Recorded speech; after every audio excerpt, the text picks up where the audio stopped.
Little video segment on clipping clovers.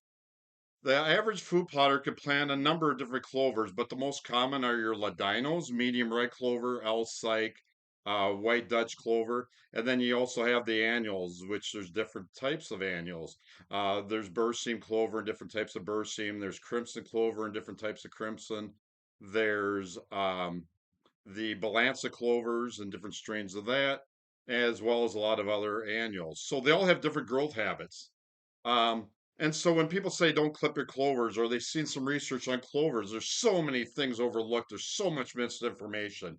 So if we start with the most common being ladino, first year grows a little, maybe 2,500 to 3,500 pounds of forage dry matter per acre per year. And on a good year, it could be yielding as much as 5,500 pounds of forage dry matter. And again, it grows this way. It grows horizontally. It doesn't grow as tall. It will blossom out at different rates based on the weather and your location in the United States and the time of year.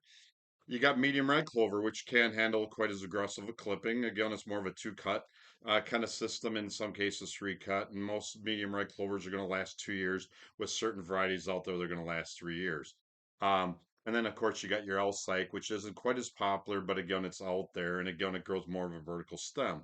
When you're talking the annual clovers, they're not all created equal. There's some that you basically clip and they're pretty much done. There's others that are going to be able to be handling multiple clips. There's some that are going to regrow at a high percentage the following year, even though they're annuals. Some of these annuals, once they go into reproduction, they're not coming back.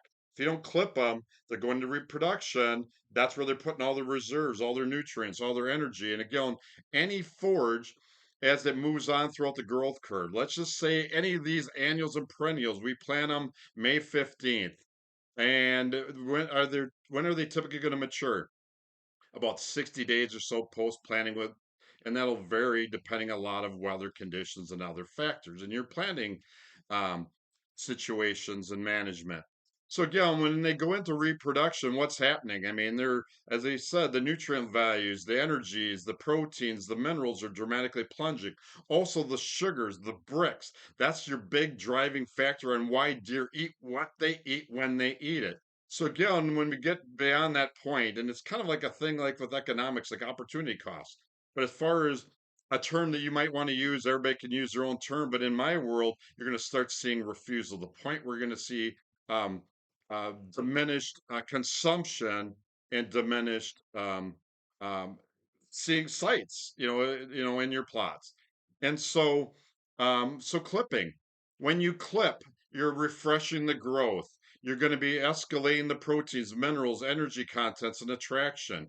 In when you clip, especially when it's new seeding, you got these weeds coming in, and not everybody needs to spray your weeds, right? If you clip, especially if they're annual broadleaves, once you clip them once and in some cases twice, they basically are really stunted back.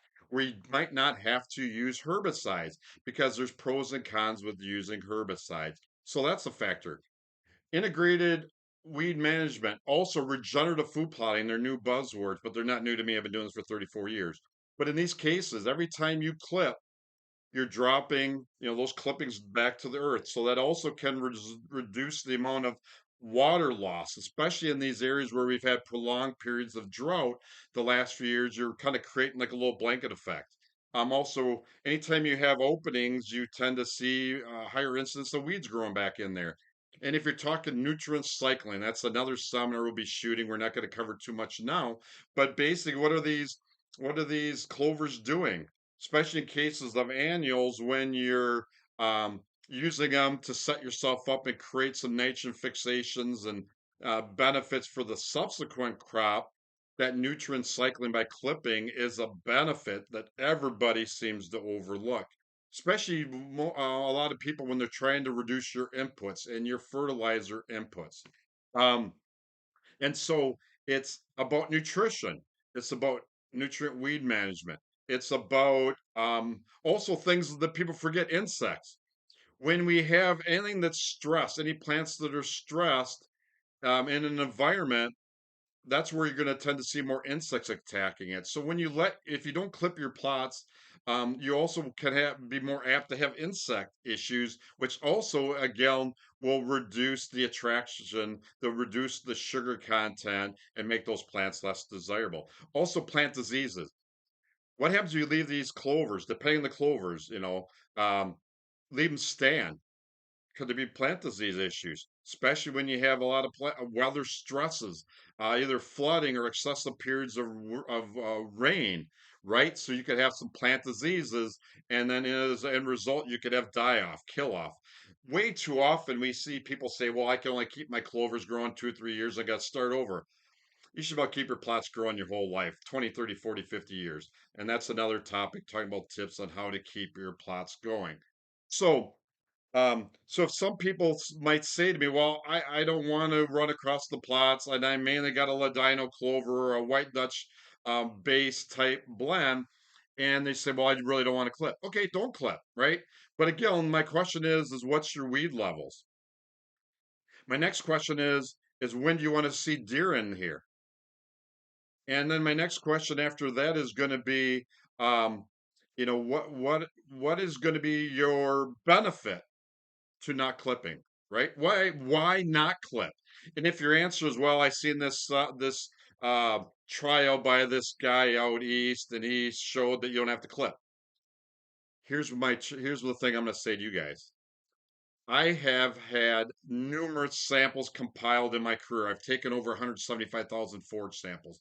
In my research, I show results of clipping. What I'll be doing again this year. Real life. You guys could come out. You guys could sample. Don't trust me. You guys come out here and do it if you want. Scissors cutting, clipping at different times of their growth cycle. And again, I've done this trial where I've left numerous blocks half clipped, half unclipped. It was a disaster. We had a lot of weed issues that are still carrying through years later. I didn't want to do it, but again, this came out in like I think 2019. So for before one of my deer schools, I left some unclipped blocks. And what did we see? We seen forages that did not grow back. They went into reproduction. They did not snap back. They didn't come out of reproduction. That's how they're built. That's how they grow, right? So again, um, here's just a few little talking points. There's way more I could say than this, but people can always reach out, email me, give me a phone call, ask the or follow along because we're going to be doing blocks. Again, we always have blocks in multiple locations and we're forward sampling. And again, I won't share all the results for the general public, but guess what? Any of you guys can come out at sample, and we will leave some blocks that are clipped and some that are unclipped. And I will be sharing you the visuals, the videos. I'll be showing you the forage results because that's the real world. That's reality. And again, some food for thought, some talking points. I'm sure there's way more I could cover, but anyway, here's my little video answer to those in this topic that we see all so often on social media on clipping. I've clipped my whole life. My customers have clipped their whole life. I grew up on a dairy farm. I worked with dairy farms most of my career. And again, when should you clip? Stay tuned. That's the next video that we'll be producing for the general public.